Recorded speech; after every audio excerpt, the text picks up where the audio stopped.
कहानी प्रतिशोध। चलते चलते रेखा एकदम से रुक गई। अपनी परछाई की ओर देख वो जोर से चिल्लाई। उसके साथ साथ अजीबोगरीब आकृति चल रही थी। भरी ठंड में रेखा के माथे पर पसीने की बूंदें आ गई थी। रेखा जहाँ खड़ी थी उसके पैर वहीं जम गए। तभी अपने कंधे पर उसे कुछ भार सा महसूस हुआ, ऐसे जैसे किसी ने वहां हाथ रखा हो। वह भय के मारे कांपने लगी। ऐसा लग रहा था उसके शरीर में प्राण ही नहीं है। रेखा जोर जोर से चिल्लाने लगी, बचाओ बचाओ, पर भरी दोपहरी में सुनसान पगडंडी पर उसकी आवाज़ कौन सुनता। अजीब से जंतु के हाथ को रेखा कंधे से हटाने की कोशिश कर रही थी, पर वह तो जैसे चिपक ही चुका था। उसे धक्का देने की कोशिश में रेखा 2-3 बार पीछे जा गिरी, पर वह उससे हिल भी नहीं रहा था। तभी दूर से एक बस उसी सड़क पर आती दिखाई दी। उसकी आवाज़ जैसे जैसे पास आती वह अजीब जंतु कुछ बेचैन सा दिखने लगता, और बस जैसे ही उनके पास पहुंची वह कूद कर कहीं गायब हो गया। उसकी कुछ जान में जान आई। वह भयभीत सी तेजी से घर की ओर चलने लगी और भागती हुई घर पहुंच गई। घर पहुंचकर रेखा ने संजीव को सारी बात बताई, पर संजीव उसे व्यर्थ की बात कहकर टाल दिया। तुम जो टीवी पर डरावने सोच देखती हो ना, वही दिमाग में सारा दिन घूमते हैं और वही सब तुम्हें हर तरफ दिखता है। देर रात तक रेखा बहुत डरी हुई थी, पर संजीव ने उसे समझाते हुए कहा, यह सब तुम्हारे मन का वहम है, ज़्यादा मत सोचो, कहकर शांत करवाया और शांति से सो जाने के लिए बोला।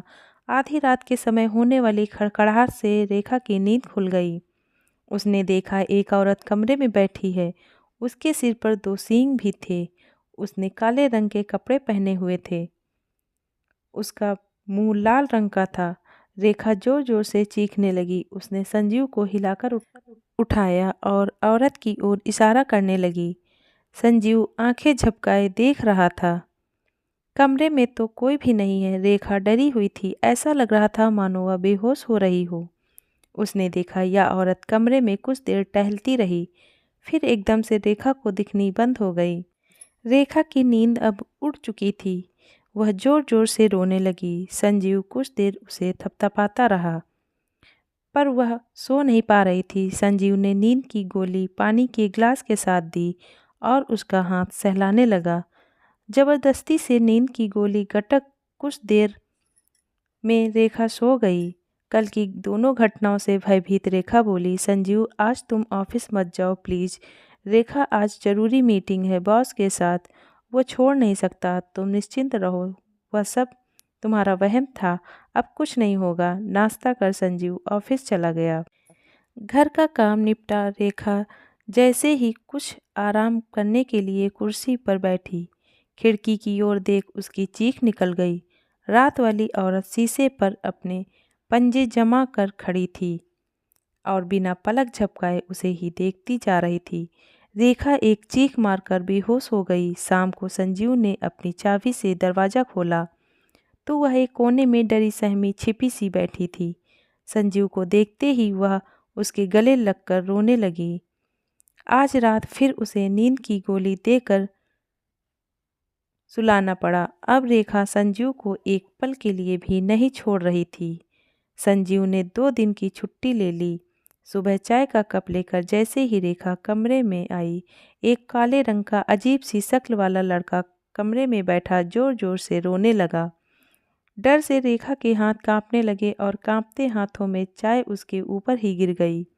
आखिर यह लड़का अंदर आया कैसे? उधर से कोई जोर जोर से दरवाज़ा पीट रहा था। रेखा की आवाज़ भी नहीं निकल रही थी। वह संजीव को उंगली के इशारे से वो लड़का दिखा रही थी, पर संजीव कह रहा था, मुझे तो कोई नहीं दिख रहा है रेखा। रेखा होश खो बैठी। संजीव के कोशिश करने पर कुछ देर में रेखा को होश आया। रेखा की हालत बहुत बुरी थी। संजीव रेखा को लेकर डॉक्टर के पास गया। उसने डॉक्टर को बताया कि पता नहीं क्यों इसे आजकल अजीब डरावने लोग दिखते हैं। मैं तो इसके पास होता हूँ, पर मुझे कोई दिखाई नहीं देता। डॉक्टर ने उसका चेकअप करते हुए कहा, शायद किसी डर के कारण ऐसा हो रहा है। या सिजोफ्रेनिया फोबिया है, जिसमें लोगों को किसी चीज़ के आसपास होने का भय होता है। कभी कुछ सुनाई देने का भ्रम होता है, लोगों में नकारात्मक लक्षण आ जाते हैं। ऐसे फोबिया वाले लोग किसी वस्तु के वास्तविक रूप पहचानने में कई बार गलती कर देते हैं। मैं इन्हें दवाई देता हूँ जो इनका तनाव दूर करने में सहायक होगी। एंटी एंजाइटी दवाओं से भी इनको लाभ होगा। दवाई लेकर 2 दिन तो रेखा ठीक रही। तीसरे दिन फिर से कभी उसे अपने आसपास कोई डरावनी आकृति वाला व्यक्ति दिखाई देता, तो कभी ऐसा लगता कोई रो रहा है, कभी ऐसा लगता कि कोई उससे कुछ मांग रहा है। अब उसका अपने ऊपर नियंत्रण नहीं रहा, उसकी सांसें उखड़ने लगती और यह ज़ोर-ज़ोर से चिल्लाने लगती। फिर कहीं भी जाकर छिप जाती, कभी-कभी तो बेहोश हो जाती। अब वह सच्चाई और भ्रम में अंतर नहीं समझ पा रही थी। उसे अक्सर कहीं आवाज़ सुनाई देती और चेहरे दिखाई देते तो शायद वास्तव में होते भी नहीं थे। अब उसे आवश्यकता थी नियमित दवाइयों की, पर वह दवा भी समय से नहीं लेती थी। जब संजीव रेखा को दवा देने की कोशिश करता तो वह आक्रामक हो जाती और खुद को नुकसान पहुंचाने लगती थी। डॉक्टर की सलाह पर रेखा को मानसिक रोगियों के अस्पताल में दिखाया गया।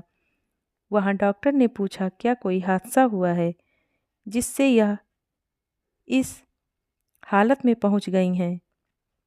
संजीव क्या कहता है? वह हादसा क्या था, यह सिर्फ वो ही जानता था। रेखा के साथ ये जो भी हो रहा था, उससे रेखा ने अपना दिमागी संतुलन खो दिया। डरने के कारण उसके मानसिक स्थिति बेकाबू हो गए थे और वह पागलों जैसी हरकतें करने लगी थी। डॉक्टर के कहने पर रेखा को मानसिक अस्पताल में भर्ती करा दिया गया।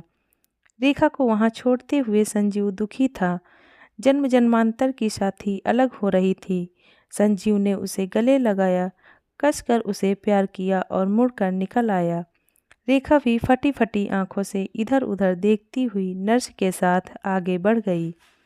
घर आकर सबसे पहले संजीव माँ की तस्वीर के आगे जा खड़ा हुआ, हाथ जोड़कर माफ़ी मांगते हुए कहा, माँ, मेरे विदेश चले जाने पर आपको जो दुख मिले, आपने जो कष्ट सहे, उनके लिए मैं आपसे क्षमा मांगता हूँ। आपको दर्द देने वाली औरत को भी मैंने दर्द के सागर में गोते लगाने के लिए छोड़ दिया है। आज मेरा प्रतिशोध पूरा हो गया। माँ, इसी औरत ने तुम्हारी बीमारी में तुम्हें भूखा रखा था और तुम्हें रोज मारती थी। जब तुम रोती थी तो सबसे कहती थी कि यह पागल औरत बिना बात के रोती है। मैं तो कुछ समय के लिए तुम्हें उसके पास छोड़कर विदेश चला गया और उसने पीछे से तुम्हारा बुरा हाल कर दिया और मुझे वह झूठ बोलती रही। एक दिन इसके घर न होने पर तुमने छुपकर मुझे फ़ोन पर रो रो कर सारी बातें बताई कि यह तुम्हें कितने दुख देती है। लेकिन माँ, मेरे आने तक तुम इस दुनिया से चली गई थी। मैं तुम्हारे सामने इसे दंडित न कर पाया। माँ, इसने तुम्हें पागल बनाया और आज मैंने इसे पागल बना दिया है। संजीव आंसू पोंछ माँ के आगे दिल हल्का कर सोफे पर आकर बैठ गया।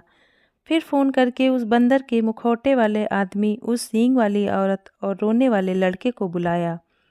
उनकी पूरी पेमेंट कर उन्हें हाथ जोड़कर विदा किया। आप लोगों को ये कहानी कैसी लगी कमेंट में ज़रूर बताएं। धन्यवाद।